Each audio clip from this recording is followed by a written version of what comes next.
Wrong RCC process. Wrong RCC process क्या है? Actually wrong RCC process ये है जो अपना साइट पे चालू है। अपना साइट पे बहुत जगह पे क्या होता है, जो अपना आरसीसी का सीक्वेंस होना चाहिए लेकिन वो फॉलो नहीं होता है। क्या हो जाता है? रॉन्ग आरसीसी प्रोसेस फॉलो होता है। रॉन्ग क्या है? रॉन्ग मीन्स जो स्टेप बाय स्टेप प्रोसेस होना चाहिए लेकिन वो स्टेप बाय स्टेप प्रोसेस नहीं होता है। कोई कोई जगह पे क्या होता है, थोड़ा चेंजेस हो जाता है। वो चेंजेस क्या होता है, एक्चुअली सही कौन सा है, क्या होना चाहिए, चलो उसके लिए डीपली अपन जानकारी ले लेते हैं। ठीक है, चलो। तो ये आ गया अपना step by step process for residential project. तो अपना स्टेप बाय स्टेप जाने से पहले अपन देखेंगे कोई भी कंस्ट्रक्शन साइट स्टार्ट होने से पहले क्या होना चाहिए। Pre construction activity. Pre construction activity में क्या रहता है, तुम्हारा सॉइल इन्वेस्टिगेशन रिपोर्ट रहेगा। सॉइल इन्वेस्टिगेशन रिपोर्ट होने के बाद क्या रहता है, अप्रूवल फ्रॉम अपना आर्किटेक्ट और कंसल्टेंट से अप्रूवल लेना रहता है। Approval drawing means approve drawing लेना रहता है कंसल्टेंट एंड आर्किटेक्ट के पास से।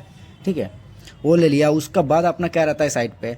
अभी तुम साइट पे तो कुछ ये सब देखने के लिए, कोई भी चीज़ स्टार्ट करने के लिए तुमको साइड ऑफिस चाहिए ना। साइड ऑफिस चाहिए, लेबर कम चाहिए, मटेरियल स्टोरेज करके रखने के लिए मटेरियल स्टोरेज का जगह चाहिए। अभी temporarily electricity and water supply का तुम्हारा कनेक्शन चाहिए। ठीक है, ये तीन चीज़ रहते हैं अपना प्री कंस्ट्रक्शन एक्टिविटी। अभी स्ट्रक्चरल स्टेज जब स्टार्ट होता है उस टाइम अपना क्या रहता है, फर्स्ट रहता है अपना मार्किंग रहता है। किसका थ्रू? अभी वो टोटल स्टेशन का थ्रू रहता है बेंचमार्क मार्किंग। ठीक है, तो बेंचमार्क मार्किंग तुमने करके लिया, उसका बाद आएगा setting out and layout. Setting out and layout में तुम्हारा क्या आएगा, grid and centre line marking आएगा। ठीक है, grid and centre line marking के बाद क्या आएगा, कॉलम पोजीशन मार्किंग।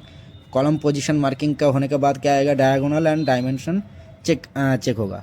ये होने का बाद जाके अपना आ सकता है एक्सकवेशन। विदाउट ये सब प्रोसेस कंप्लीट होकर आप एक्सकवेशन नहीं कर सकते। तो नेक्स्ट एक्टिविटी अपना क्या आता है, एक्सकवेशन। अभी एक्सकवेशन करने के लिए तुम्हारा क्या चाहिए, एक तो फर्स्ट अप्रूव ड्राइंग चाहिए जिसका थ्रू होकर तुमने आगे थोड़ा टाइम पहले ही देखा, जो grid line and centre line check करना पड़ेगा।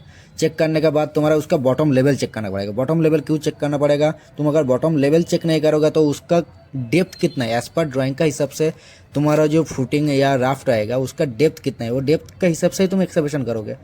तो इसके लिए अपने को बॉटम लेवल चेक करना रहता है। उसके बाद रहेगा अपना डी वाटरिंग।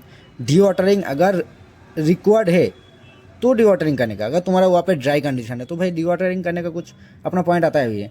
ये यहाँ पे इसके लिए दिया हुआ है ई रिक्वायर्ड। अगर रिक्वायर्ड है तो डी वाटरिंग करने का, नहीं तो डी वाटरिंग नहीं करने का। ठीक, अभी तुम पीसीसी कर रहे हो। पीसीसी करने से पहले तुम क्या करोगे, पीसीसी करने से पहले एक तो तुमको एंटी टर्माइट करना पड़ता है। अभी एंटी टर्माइट क्या है ये सब डिटेल में एक स्टेप बाय स्टेप अपन पहले प्रोसेस क्या रहता है ये जान के लेंगे। उसका बाद जाके एक एक एक्टिविटी का ऊपर अपन डीपली डिस्कस करके लेंगे बाद में। ठीक है, तो अभी एंटी टर्माइट होने के बाद जगह तुम्हारा पीसीसी का फाउंडेशन बेस रहता है। पीसीसी मतलब क्या है, फाउंडेशन का एक बेस रहता है जिसके ऊपर फाउंडेशन तुम्हारा खड़ा रहेगा। क्योंकि तुमने जो एरिया को एक्सकवेट करके लिया वो वाला एरिया तो तुम्हारा भाई प्रॉपर लेवल पे नहीं है, 100% 0 पे। वो जो फाउंडेशन का स्टील नहीं दे सकते, इसके लिए अपन पीसीसी भर के लेते हैं कि ये जो अपना बेस आ रहा है राफ्ट या फुटिंग, वो पीसीसी के ऊपर रेस्ट होना चाहिए कि एक लेवल के ऊपर। ठीक है, अभी पीसीसी तुमने भर के दे दिया। पीसीसी अपन किससे भरते हैं, ज़्यादातर पीसीसी दो टाइप का होता है। एक नॉर्मल पीसीसी रहता है जो अपना ओनली कंक्रीट आता है, और एक रहता है प्लम कंक्रीट। प्लम कंक्रीट भी अपन बोल सकते हैं। प्लम कंक्रीट क्या रहता है, प्लम कंक्रीट ये रहता है तुम्हारा कोई भी जगह पे मानो तुम्हारा ज़्यादा एक्सकवेशन हो गया, उसको वजह से तुम्हारा डेप्थ ज़्यादा आ गया। अभी डेप्थ ज़्यादा आ गया तो तुम वहाँ पे क्या करोगे, वहाँ पे तो तुम्हारा डायरेक्ट कंक्रीट दोगे तो नंबर ऑफ क्वांटिटी सबसे ज़्यादा जाएगा वहाँ पे। अभी कंक्रीट का क्वांटिटी तो हमारा ज़्यादा चला जाएगा तो भाई एक बहुत ज़्यादा कॉस्ट का इफेक्ट आ जाता है। तो उसके हिसाब से अपन क्या करते हैं, वहाँ पे रॉक प्रोवाइड करते हैं। रॉक कैसे प्रोवाइड करते हैं, एवरी 100 mm लेयर वाइज। मतलब मानो यहाँ पे तुम्हारा ये डेप्थ है 300 mm। ठीक है, ये 300 mm है तो यहाँ पे 100 mm पहले तुमने कंक्रीट प्लेस करके ले लिया, फर्स्ट 100 mm। फिर इसके अंदर तुमने यहाँ पे रॉक दे दिया। रॉक देने के बाद फिर उसका अंदर ऊपर तुमने कंक्रीट दे दिया। तो फिर क्या होगा, ये एक तो तुम्हारा रॉक है तो मतलब तुम्हारा कंक्रीट का स्ट्रेंथ बहुत ज़्यादा प्रोवाइड करेगा। ये एक फ़ायदा रहता है। इसके लिए अपन प्लम कंक्रीट करते वो जगह पे जहाँ पे तुम्हारा थिकनेस ज़्यादा रहता है। अभी डायरेक्ट कंक्रीट कर देंगे तो क्या होगा, मेरा डायरेक्ट कंक्रीट कर देंगे तो इसका अंदर तो मेरा कोई स्टील नहीं है। स्टील नहीं है तो मेरा क्या होगा भाई, क्रैक आने का चांस रहेगा। जब तुम्हारा ऊपर से ज़्यादा प्रेशर फुटिंग का नीचे है, मतलब ऊपर से तो भाई प्रेशर गिरेगा 45 डिग्री एंगल पे अपना, ये अगर फुटिंग है तो मेरा फुटिंग का नीचे से 45 डिग्री एंगल करके ये एंगल जो है ये 45 रहता है, ये भी जो एंगल है ये भी 45 डिग्री रहता है। ठीक है, ठीक है, ये बाकी इसका बाद में डिस्कस करके ले लेंगे डिटेल में। तो उसका बाद अपना क्या रहता है, नॉर्मल बेसिक क्यूरिंग तो रहता है, क्योंकि अपना जो भी कंक्रीट बनता है ज़्यादातर ओपीसी सीमेंट से बनता है। ओपीसी सीमेंट के लिए अपना आईएस कोड क्या बोलता है, IS 456/2000 minimum 10 days curing required. On site पे अपन क्या करते हैं, क्यूरिंग जो है एज पर आईएस कोड का हिसाब से अपन फॉलो नहीं कर पाते बहुत जगह पे। इसके लिए अपना SP24 क्या दिया हुआ है, मिनिमम 7 डेज क्यूरिंग करना रहता है। तो इसके लिए अपन ज़्यादा जगह पे क्या करते हैं, मिनिमम 7 डेज क्यूरिंग करते हैं। ठीक है, इसके बाद आ जाता है अपना फुटिंग राफ्ट कास्टिंग। फुटिंग में क्या रहता है, फर्स्ट रहेगा तुम्हारा रेनफोर्समेंट फिक्सिंग। रेनफोर्समेंट फिक्सिंग होता है तो उस टाइम तुमको क्या करते हैं, कवर ब्लॉक भी उसके साथों साथ फिक्स करना पड़ता है। अभी रेनफोर्समेंट फिक्सिंग हो गया, उसका चेकिंग हो गया, फिर उसका बाद क्या आता है तुम्हारा शटरिंग। शटरिंग में क्या आ जाएगा, लेंथ, विड्थ, डायगोनल, उसका सपोर्ट, ये सब चेक होने के बाद फिर आ जाता है तुम्हारा कंक्रीट। कंक्रीट होने के बाद एज इट इज़ तुम्हारा फेज है, अगेन आता है क्यूरिंग। ठीक है, ये तो फुटिंग होने के बाद जाके आता है तुम्हारा कॉलम। कॉलम स्टार्टर या स्टब कॉलम। अभी स्टब कॉलम क्या है, अभी स्टार्टर बहुत लोगों को पता है, जैसा ये मैंने एक ड्राइंग करके रखा है। ये मानो तुम्हारा फुटिंग है, ये तुम्हारा मानो फुटिंग है। ये फुटिंग का ऊपर ये जो तुम्हारा कॉलम है, इधर तुम्हारा ये बेसमेंट लेवल है। ठीक है, ये तुम्हारा बेसमेंट लेवल है, ये तो तुम्हारा बेसमेंट लेवल है। ये जो कॉलम है, ये कॉलम का इधर से इधर तक, इसको तुम स्टेप कॉलम भी बोल सकते हो अक्खा को। अगर स्टार्टर क्या रहता है, ये थोड़ा जो ऑन 50 mm मैक्सिमम जो कास्टिंग करके रहता हो, 50 mm टू स्टार्टर का एक स्टार्टर कितना का रहता है,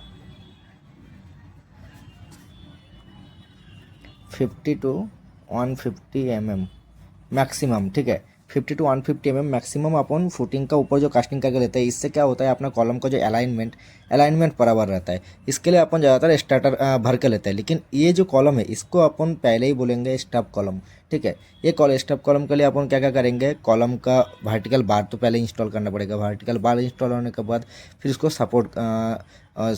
शटरिंग करना पड़ेगा। शटरिंग का साथ उसका सपोर्टिंग होने के बाद फिर उसका कॉन्क्रीटिंग होने के बाद एज इट इज़ अपना क्यूरिंग जैसा हो रहा था, क्यूरिंग सेम टू सेम करते जाना पड़ेगा, ये रहेगा। इसका बाद आएगा अपना भाई बैक फिलिंग। बैक फिलिंग में क्या रहेगा, बैक फिलिंग अपना रहता है लेयर वाइज। ठीक है, जो अपन मुरूम पैक करते हैं ना, मुरूम से ही पैक करते हैं, तो मुरूम का वो जो पैक करने का रहता है, ये तुम्हारा डेप्थ मानो 1200 का डेप्थ मानो। ये अगर तुम्हारा 1200 का डेप्थ है तो ये अपन एक बार में भर देंगे क्या, एक बार में नहीं भरना का है। ये रहेगा 300 mm करके, स्टेप बाय स्टेप 300 mm भर के लिया, फिर इसके ऊपर तक ये 300 mm, फिर ये उसके ऊपर तक 300 mm, फिर ये उसके ऊपर तक 300 mm, ऐसे 300 mm स्टेप बाय स्टेप भरना पड़ता है।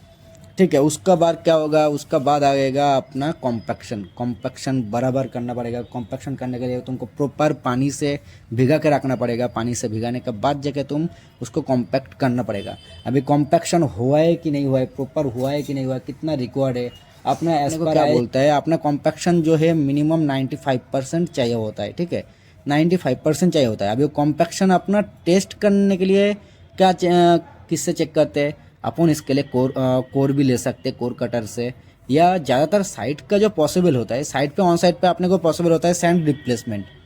ठीक है,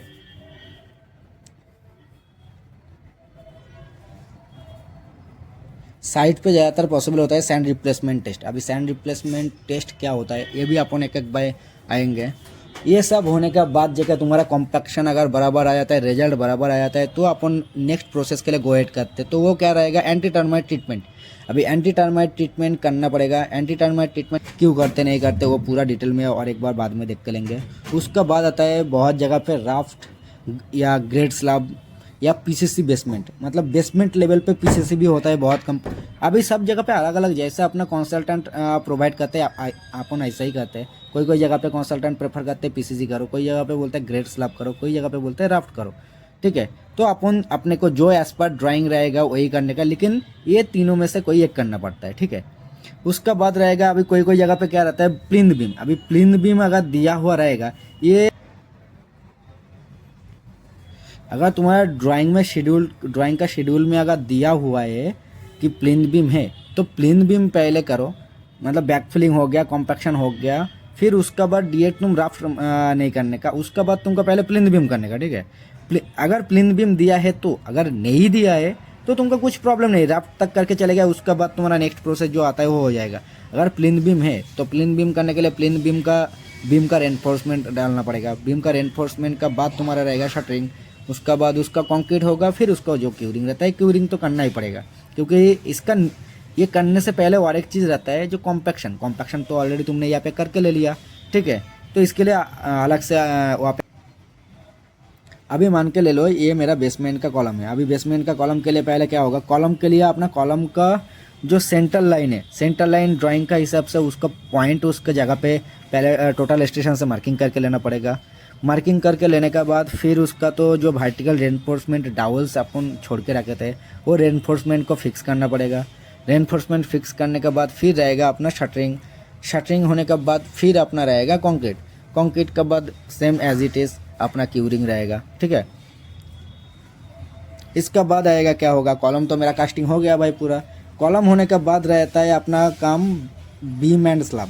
अभी बीम एंड स्लैब हो जाता है तो क्या होगा, बीम एंड स्लैब के लिए अभी तुम्हारा कॉलम कास्टिंग हो गया, इसके बाद बीम का शटरिंग करने से पहले तुम पहले क्या करना रहता है भाई, बीम का शटरिंग करने से पहले रहता है बीम का कैप अगर तुमने मार्किंग नहीं किया तो उसके लिए तुम्हारा बीम ऊपर नीचे हो जाता है। इसके लिए पहले अपना बीम का कैप मार्किंग करना पड़ता है। कैप का मार्किंग होने के बाद फिर अपना बीम का बॉटम जो प्लेसिंग करने का है शटरिंग, बीम का बॉटम उसके ऊपर शटरिंग करके दे देते हैं, क्योंकि कैप मेरा जगह पे कायम है तो मैं उसके ऊपर बॉटम प्लेट में उसके ऊपर एडजस्ट करके ले सकता हूँ।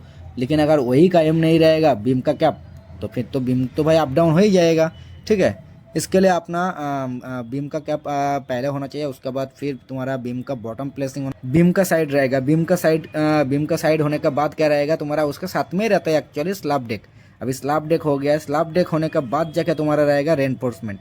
अभी रेनफोर्समेंट पहले किसका आएगा, ये सवाल रहता है। रेनफोर्समेंट पहले रहेगा भाई बीम का। अगर तुम रेनफोर्समेंट पहले स्लैब का अगर दे दिया, बाई चांस स्लैब का रेनफोर्समेंट पहले दे दिया, तो तुम्हारा बीम जो रहता है, तुम एक तो भाई कन्वेंशनल शटरिंग कर रहे हो, ठीक है। कन्वेंशनल शटरिंग कर रहे हो तो क्या होगा, तुम ऊपर से ये तुम्हारा बार दिया हुआ है स्लैब का, इसके ऊपर ये तुम्हारा बीम है, बीम का डब्बा यहाँ पे नीचे आएगा क्या, क्योंकि ये बार में तो अटक जाएगा। इसके लिए पहले अपन बीम का बार वहाँ पे छोड़ते हैं, उसका बार जाके फिर अपना स्लैब के लिए बार छोड़ते हैं, ठीक है।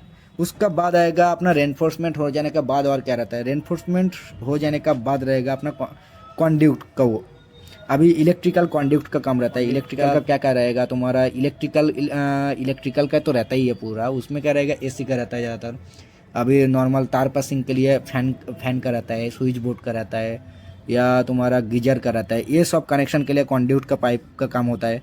फिर आता है अपना प्लम्बिंग का स्लीव रहता है, ठीक है। प्लम्बिंग का स्लीव रहता है, एसी का स्लीव रहता है, तो फायर का स्लीव रहता है। ये स्लीव का काम होता है आफ्टर क्या बोलते हैं तुम्हारा रेनफोर्समेंट वर्क, ठीक है।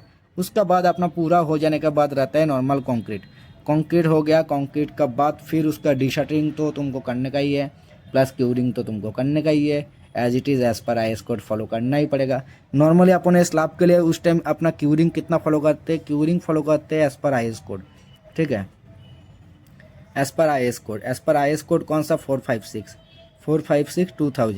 456 2000 क्या बोलता है, थोड़ा टाइम पहले ही बताया। अपन कंक्रीट करते हैं ज़्यादातर OPC सीमेंट से। OPC सीमेंट के लिए अपना मिनिमम 10 डेज रिक्वायर्ड नहीं लेते हैं। अगर कम क्यूरिंग करेंगे तो स्लैब के ऊपर मेरा ड्राई श्रिंकेज जाने का चांस रहेगा, ठीक है। ड्राई श्रिंकेज आ जाएगा तो भाई मेरा नीचे से ऐसा क्रैक जैसा लाइन दिखेगा, वाटर लाइन दिखेगा।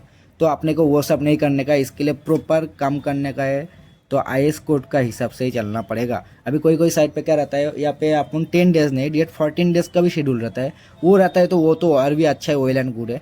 तो अपन मिनिमम बेसिक जो दिया हुआ है IS कोड का हिसाब से 456 का हिसाब से 10 डेज, तो 10 डेज ही करेंगे, ठीक है। चलो अभी नेक्स्ट जो अपना इसका बाद का ये रहेगा अपना फिनिशिंग एक्टिविटी का, ठीक है। फिनिशिंग एक्टिविटी के लिए अपने को पूरा का पूरा अपना RCC पता रहेगा, तब जगह अपन, ठीक है। चलो थैंक यू।